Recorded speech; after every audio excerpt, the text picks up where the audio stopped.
Welcome back. Palantir has been a massive winner this year. The stock more than doubling and jumping 14% on Monday alone after the announcement that it will join officially the S&P 500, replacing American Airlines. Today, Palantir holding its Artificial Intelligence Platform Conference, and that is where we find our very own Frank Holland. Frank, over to you. All right, Sarah, thank you very much. And of course, I'm joined by a very special guest, Dr. Alex Karp, CEO and co-founder of Palantir. Alex, thanks for joining us. Very happy to be here. All right, so Sarah mentioned beautiful background here. We're at AIPCon. This is where your customers, they come and they talk about working with your software, AIP. That's going to include BP, a new customer, also AT&T, a longtime customer, talking for the first time. So a big day and also a big month. You're joining the S&P. Your company, previously kind of mysterious, private for about 17 years. Now you're going to be in the S&P. You're going to be added to millions of 401ks. How does that feel for you as a founder? What does that mean for the company? Well, yeah, it's been a long ride. I've been at this together with other Palantirians for almost 20 years. And, you know, we believed that we could build a company that would make America and its allies stronger, better, more intelligent, more agile, wealthier. And we took a lot of positions that looked outside the norm. Some people said batshit crazy, like America is good, the West is good, we should fight for meritocracy. We can make industry in America dominant, not apologize for being the best and greatest country in the world, our allies around the world. Actually, the most radical thing we ever did was build software that actually was fully aligned with our customers, with our partners, whether they be military or commercial. The way you were told to build a software company was stay away from government at all costs, because that might help somebody. Build software that makes customers feel like they're being pleasured while they're being screwed. We never did that, and we stood by our values, and I'm really proud of Palantirians and our supporters. And it's an incredible ride. Let's dig into the software. So we're here at AIPCon for your software, AIP. You've been on the record that right now only two things matter, chips and ontology. All right, so you don't make chips. What's ontology? You've been out talking about ontology, kind of preaching about it. How does it relate to enterprise customers and the use of AI? So AI is a mysterious revolution. People basically have it wrong. They think all the values in the large language models. Large language models are like hydrocarbons in the ground. They need to be processed. If you're going to do something beyond chat, something that is crucial for the business, like bringing hydrocarbons out of the ground, or actually in the government context, monitoring troops, figuring out how to kill your adversary while staying alive, that raw knowledge has to be processed and put into your system, in the logic of your system, and in the security model of your system at the cost your system wants to pay for a particular kind of model. So long story short, that hydrocarbon-like LLM is essentially worthless to your business without the processing capabilities, right, both in the ontology and in Foundry. And we believed this 5 years ago. We figured this out, by the way, by doing work for the U.S. government. Some of that work is going to be presented today. Right. So if you want to really kill your adversary on the battlefield or change the economics of your business, you need a way of processing the raw resources. So commercial customers, that's the growth engine of the company. It's doubled since you launched AIP, but you're talking about your military business.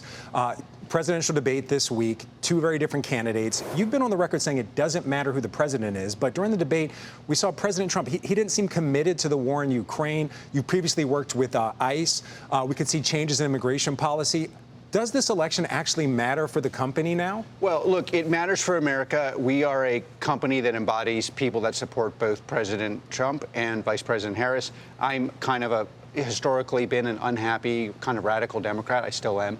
I support having a tough border. I support inflicting pain. I mainly support, by the way, something that seems to be escaping both parties, which is if you touch an American, we will inflict pain on you for generations. That should be the U.S. policy.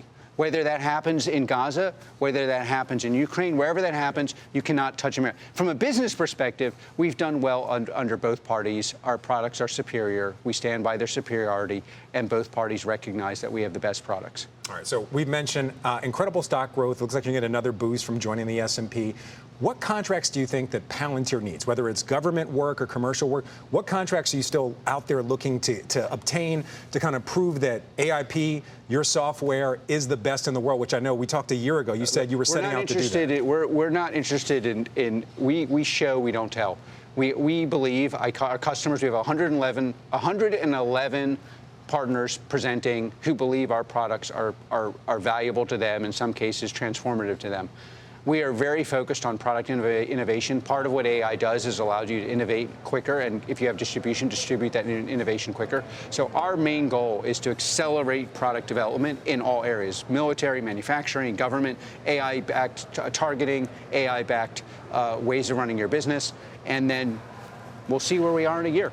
My firm belief is Palantir will be 10 times bigger in the future. You know, you've had all these critiques of Palantir. We're the Frankenstein monster. It can't be a product. It's never going to be free cash flow positive. It's never going to be GAAP profitable. It could never get on the S&P. It's clearly very valuable, but it can't be 10 times more valuable. And, you know, our job is to show and not tell, and we are going to show that we can be 10 times bigger than we are now. So, Alex, Sarah Eisen has a question for you back at the New York Stock Exchange. Yeah, thank you. And hi, Alex. It's on the corporate story, which is clearly very exciting for Wall Street. And I know you've announced some new customers like AT&T, and I believe now $1 billion worth of contracts with the oil and gas industry. So, Alex, my question is, I think of Palantir and I think of AI warfare and being able to target your enemies. What are you doing for an AT&T? What are you doing for a gas company that is built on the strength and the business that you have in the federal government? Well, the products are different, but the baseline way in which you build software, meaning building software that is fully aligned for a complicated customer. So if you take oil and gas or you take AT&T, these are companies with massive investments in architecture. You have to build on top of that, and you have to be able to use algorithms. For example, in the telecommunications, where do you put the wires? What is the most efficient way of having the customer connect to you? How do you do preventive maintenance on the wires? How do you do preventive maintenance on the infrastructure you're building? How do you do the capital allocation so that you can maximize it? These are actually life and death issues for the enterprise, because if you mess that up, you mess up your margins, you mess up the quality of your revenue, and you get disrupted by other competitors.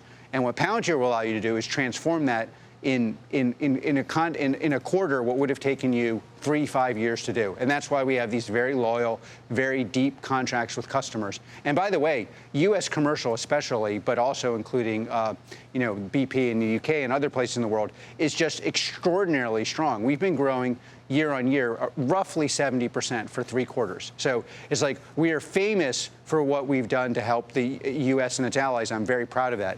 But, you know, the unknown, somewhat public secret of Palantir is we're just crushing it in U.S. commercial. And that's really important. It's important for America, and it's important for Palantir. So, Alex, you and I, we actually sat down in D.C. just about a year ago to the day. You were just coming off that Senate AI forum. You were joined by Satya Nadella, Sundar Pichai, Elon Musk, a lot of AI heavy hitters like yourself. A lot of talk in there about guardrails, regulation, concrete legislation. We haven't heard that much since then. We even have AI leaders at the White House today. You said, you know, you're aware of it, but you're not even sure if you're really a part of it. What's going on when it comes to AI in our nation? Are we properly prepared for the election, for critical infrastructure? Look, I mean, what's your view? Look, the thing about AI innovation, broadly defined, so it's really chips, ontology, and large language models, is the people who are innovating are going so much faster than the people who are trying to regulate. America does need regulation. I think you will see Leader Schumer gathering together to get that legislation. My view of it is it should be tailored to the development of large language models and ontology. So the more developed it becomes, the more guardrails we have, not just to protect us against civil liberties violations and election violations, but also, quite frankly, as it gets more and more advanced, to deter our adversaries from getting what we know how to do, the models and the way we manage the models in civilian and in warfighting context for as long as possible. You can't stop our adversaries forever, but every month, every week makes a huge difference because of the way in which development is going. And I'm pretty confident that's going to happen. In the AI forum, one of the things you talked about was election security. So we do have an election coming up. Also, we've seen threats to critical infrastructure. When it comes to AI and our ability to protect our nation's critical infrastructure and also the integrity of our election, in your mind, where do we stand? Well, there's really, like, of course, I would have it. There's 2 parts to defense in cyber. One is you defend the perimeter, and then you understand what's happening inside the perimeter. That's a classic way of doing AI defense. There are huge limits to that because you're kind of behind. But in that context, you have to use AI to fight AI. The most important way we can defend ourselves in this country is just to make it clear to our adversaries there'll be a price for attacking us. The central weakness we have is you get a free ride. You kidnap our people, you kill our people, you murder our people, nothing happens.